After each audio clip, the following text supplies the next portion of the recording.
Ya, Assalamualaikum warahmatullahi wabarakatuh. Kembali lagi dengan saya Hasan Azimardi Azra dengan NIM H071211076 dari Prodi Sistem Informasi. Pada kesempatan kali ini saya akan membawakan materi dari pertemuan minggu kedua yang terdiri dari beberapa submateri, diantaranya yang pertama, tipe-tipe sistem informasi manajemen.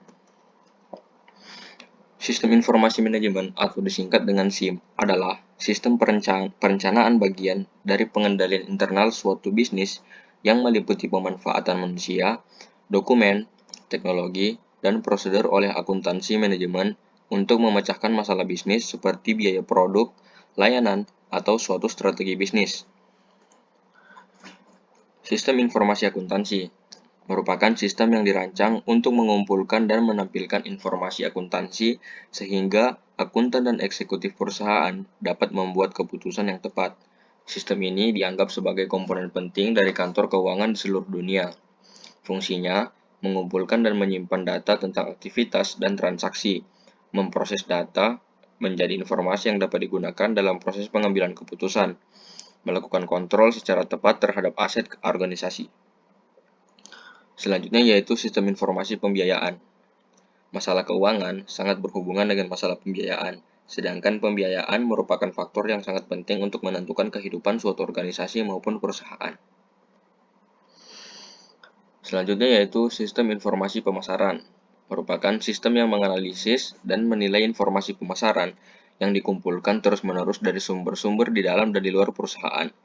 Terdiri dari orang-orang, peralatan, dan prosedur-prosedur untuk mengumpulkan, menyortir, menganalisis, mengevaluasi, dan mendistribusikan informasi yang tepat waktu, akurat, dan dibutuhkan kepada para pembuat keputusan pemasaran. Adapun fungsi dari sistem informasi pemasaran, yang pertama, perusahaan akan dimudahkan dalam mengontrol perkembangan bisnis. Yang kedua, perusahaan dapat dengan mudah memproses setiap informasi yang dimilikinya. Yang ketiga, perusahaan akan lebih cepat mengetahui jika ada kekeliruan atau kesalahan data.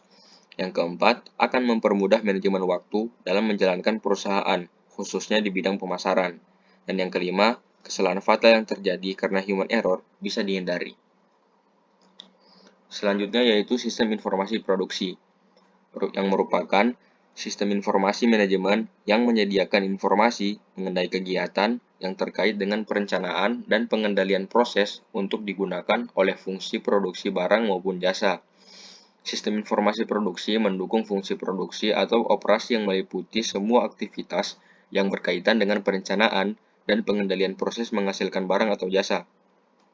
Sistem ini mendapatkan dan memproses data mengenai semua aktivitas mencakup produksi yang baik dan pelayanan yang dibutuhkan oleh konsumen. Adapun tujuan dari sistem informasi produksi, yang pertama digunakan dalam merencanakan, monitoring, dan mengontrol proses produksi yang terjadi sehingga lebih efisien. Yang kedua, menghasilkan efisiensi proses produksi, kontrol kualitas yang tetap, serta menghasilkan produk yang lebih bagus. Yang ketiga, mengurangi biaya dari penggunaan berbagai inventarisasi dengan mendapatkan kontrol material yang baik. Dan yang keempat, produksi yang dihasilkan tepat. Selanjutnya yaitu sistem informasi sumber daya manusia.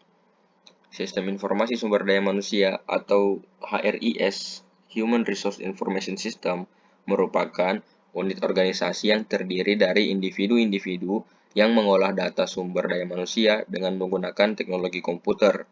Ini merupakan sebuah kolaborasi antara ilmu manajemen sumber daya manusia dan teknologi informasi.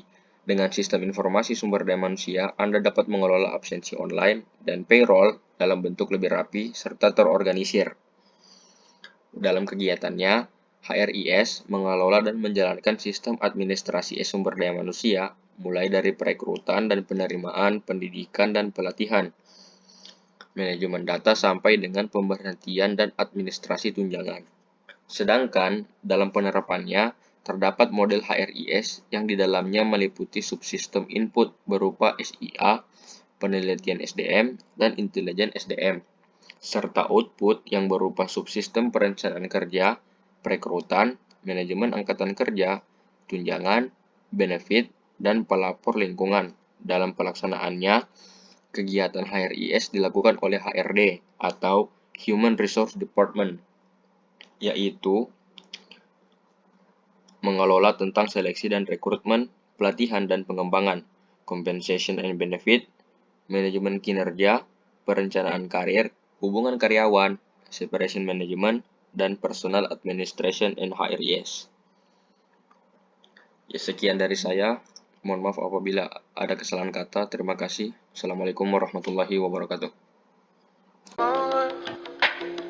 I'ma fuck up my life.